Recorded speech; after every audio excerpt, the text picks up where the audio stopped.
As a Okay, shortcut, time for day 16. he devised a less tedious way to say I love you. And yes, that is precisely when and where Ooh, Hugo's back. and how Yes. it all began. Chicken strips, yeah. For Earl eventually showed Maybe his Hugo will have some invention chicken strips. to his employer, and his employer made it and him famous. You see, Earl Yes, Dixon worked as a cotton buyer for a company called Johnson & Johnson. And what he, Earl, created for his Butterfingers bride, and for the rest of us as well, you know, as the adhesive bandage, the Band-Aid. Only now you know Hello, Clover. the rest of the story. Okay, so that's why Band-Aids were invented. That's kind of a fun podcast, isn't it? I think we have time to read one, or to listen to one more. Let's see, I'm going to pick a random one.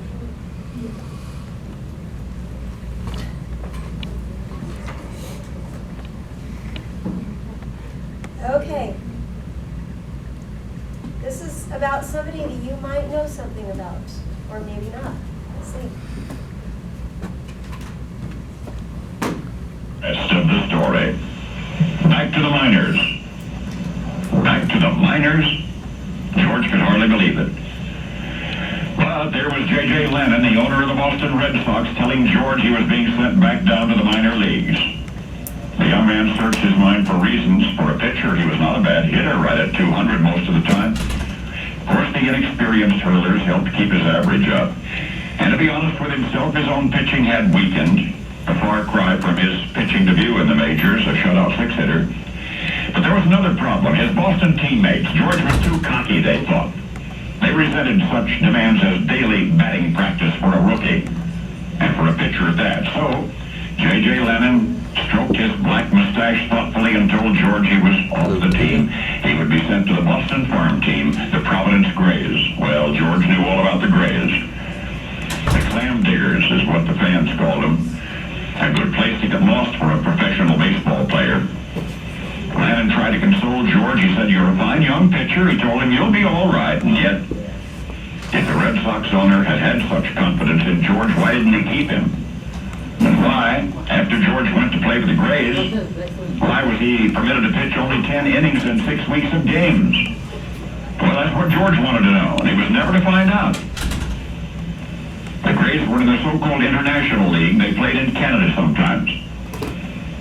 They played in Canada that same summer, in September, in Toronto. Now, the Grays were in a slump. They needed something to happen. Saturday, September 5, something happened. And that brings us to the rest of the story. Here you go, Hugo. George's pitching arm started working. Awesome. As it had never worked before. I mean, one Toronto batter after another went down swinging, and the Grays piled up the runs. The home team, none. 7 innings, 8, still no score on the Toronto half of the scoreboard, and George was still pitching. And he finished the game with a 9-0 shutout that afternoon. A one-hitter. Sports writers called it baffling. They said George's hurling ability was Hello?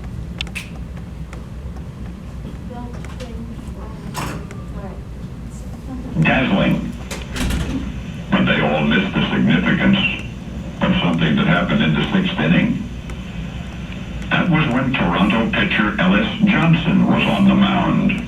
And he threw that one pitch to the opposing pitcher, George.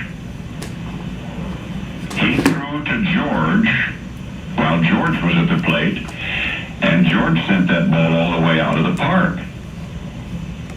It was a home run. The pitcher had hit a home run, and it was George's very first ever official home run as a professional ball player. And it was the only one that he was ever to hit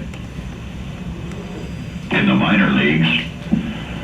For George was subsequently sent back to the majors, where he was to distinguish himself not as a pitcher, Go, Clover.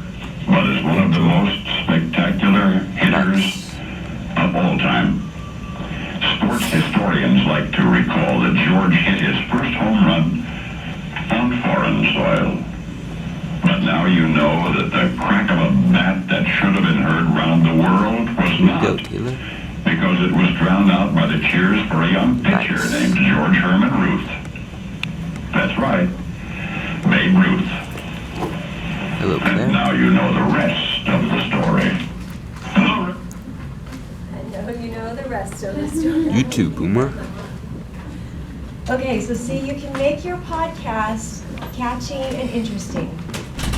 And as you work on the outline, think about this. How can you capture your readers or your listeners' attention right off the bat? How can you condense your information to make it interesting? And then how can you make them leaving wanting a little bit more?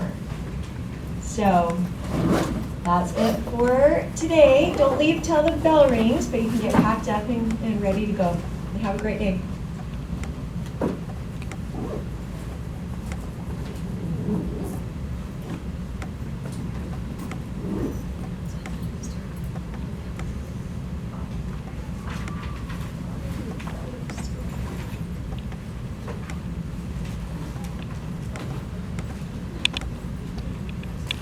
Here you go, Kahuna. Nice. Thank you.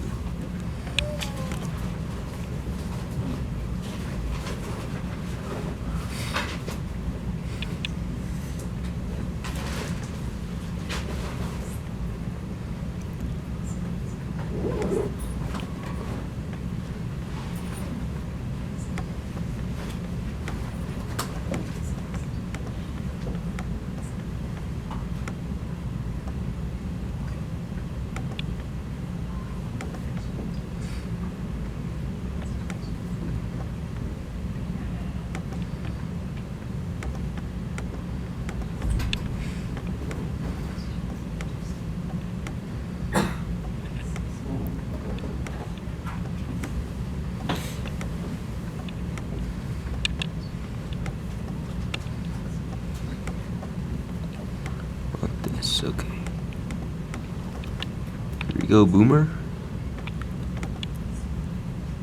Nice.